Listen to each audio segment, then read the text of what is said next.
Good morning, friends. I'm Ed Steinfeld. I'm the director of the Watson Institute for International and Public Affairs.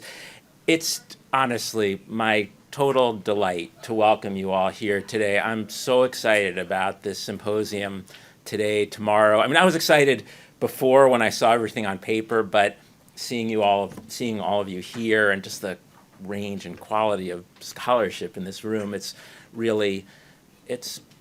awesome and awe-inspiring. I, of course, especially want to thank, on the Watson side, John Eason, and everybody on the Urban Institute side for the really fantastic partnership that's delivered us to today. I won't speak for long, but I just want to say a word about why I feel this Justice Beyond Mass Incarceration Symposium is so central to what we're doing at Watson and what we're aspiring to do more of.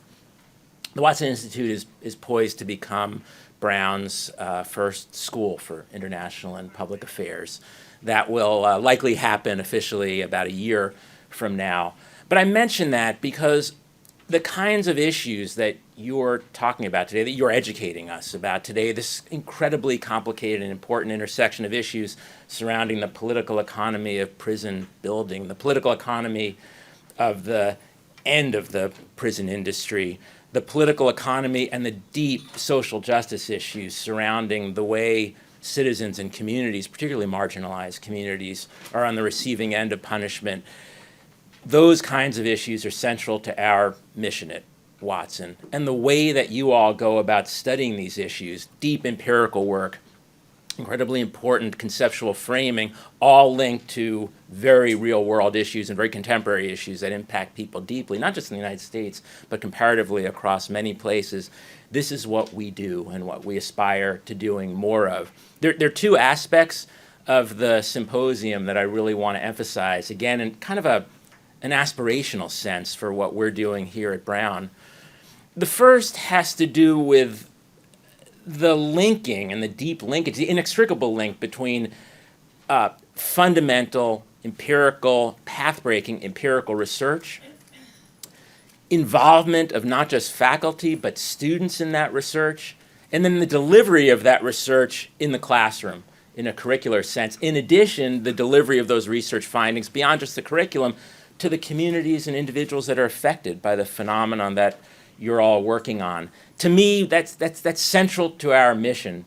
I hope John doesn't mind if I call him out, but John Eason is running the Justice Policy Lab here at the Watson Institute, which does exactly what I just referred to. And I say that not in the sense of bragging at all. I say it in the sense of John within the Watson Institute is really educating us all and leading us in this mode of education that I think is so important moving forward into the future. The second aspect that I want to emphasize, though, is we fully recognize that we at Watson, we at Brown can't do this alone. We fully recognize that in many aspects of this, we're not the leaders, that many of you at other institutions are the leaders, and we believe partnerships are essential to not just the academic enterprise here. Of course, partnerships are essential to the academic enterprise here, but they're essential, I think, to the goal that we all are trying to achieve, which is to say, achieving a more just and peaceful world for everybody, including and especially for marginalized communities. So the Urban Institute, of course, is partnering with us today and vice versa. I very much hope that partnership will continue into the future. I know it will. And moreover, I hope the range of partnerships that we're involved in this study, in this area of study, will broaden and deepen as time goes on. So again, let me welcome you. I'll be in and out over the next 2 days learning from you all, but thank you.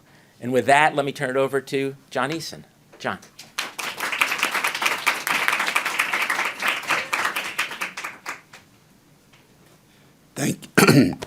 Thank you, Ed, for that introduction and to get us started. I know that this has been a long time coming. Even the thunderstorms that many of you experienced, all of the turbulence, I've been hearing about stories this morning of pilots or attendants needing to get in the jump seats to prepare for landing, the rough roads all of you took to get here. But this has been in the making long before this day.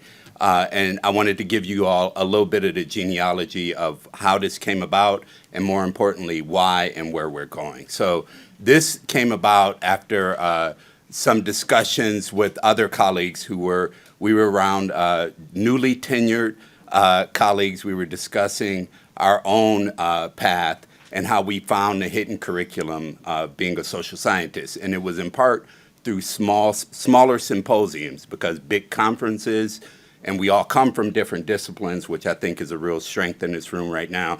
Big conferences, you can get lost there if you don't have a tribe, if you don't have people who are thinking like you, and who are not only asking questions like you, but also figuring out and struggling through more difficult cutting-edge work. And I think everyone in this room, and even the folks who are not in this room, because we invited a lot of people.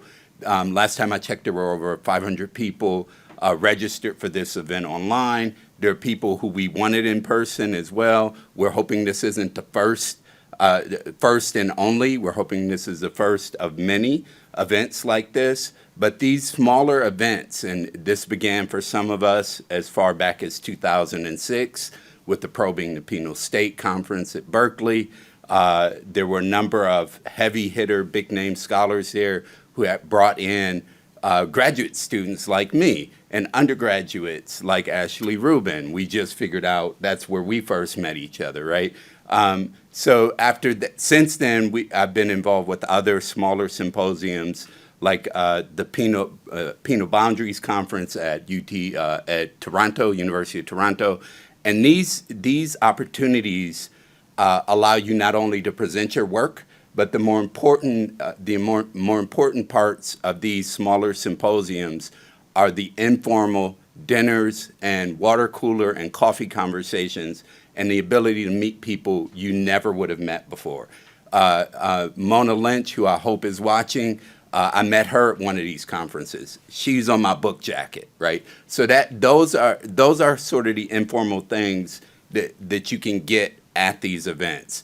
And because I was given so much through those symposiums and through the Racial Democracy, Crime, and Justice Network, where we also have done some work like this, I thought I would give back. I would pay this forward.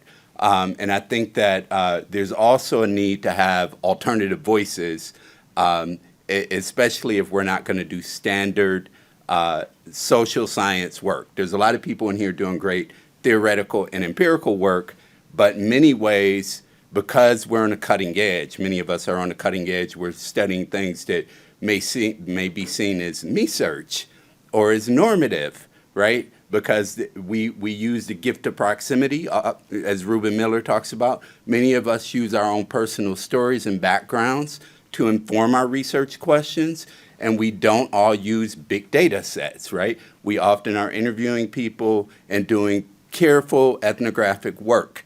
And I think that's how you push the boundaries theoretically. So I am so honored for all of you to have shown up despite the weather. New England, I'm not used to this weather yet. This is a different kind of bad than the Chicago or Wisconsin weather. This is awful. I don't know why it's raining at 40 degrees. This doesn't just snow. Make up your mind. Just snow or not have precipitation. But I'm so happy all of you are here. Like I said, I'm hoping that this inspires more conversations. I've had our first panel is going to include Heather Schoenfeld as the discussant, but a number of undergraduate researchers. I do want to say one of the undergraduate researchers I've been working with the longest. Her plane did not make it. It got canceled. We hope she will make it here. Victoria is an example of the kind of work I hope to inspire in others. I met her when she was 17 or 18. She's been working in my lab since then. She started cleaning data. Now she's moving up to be lead author on papers of her own. She's already published with us, and she's also selecting between several highly selective graduate programs. So I'm really pointing towards Victoria in her absence, because I think she demonstrates the best of what a group like this can offer and bring forth. So I think I don't want to go on any further. I want to have the panelists come up, and I'll have Heather introduce each of them as they begin their speech, as they begin to speak. Housekeeping notes. Oh, before I forget, I want to thank everyone from Watson, all of the staff here at Watson that have made this event possible. And I want to also point out that Ivy Hunter is in the first, she's in the first row. There's a number of urban staff that have helped out with this, but she is the queen of logistics. She is sitting there. We have to have this event on time because it is being broadcast, and you will get a stern notice. You will see, you will get your notices of how she will be keeping a time. And I'm hoping I'm a couple of minutes early, just so in case some of you are not following Ivy. And she's going to come for you. I'm just letting you know, because she's going to make sure this event is on time. So without further ado, the first panelist, if you all could come up, I'm going to have Heather introduce you all. Thank you, everybody. I'm already enjoying this day, and I look forward to fellowshipping with you and learning from you throughout the day. Thank you.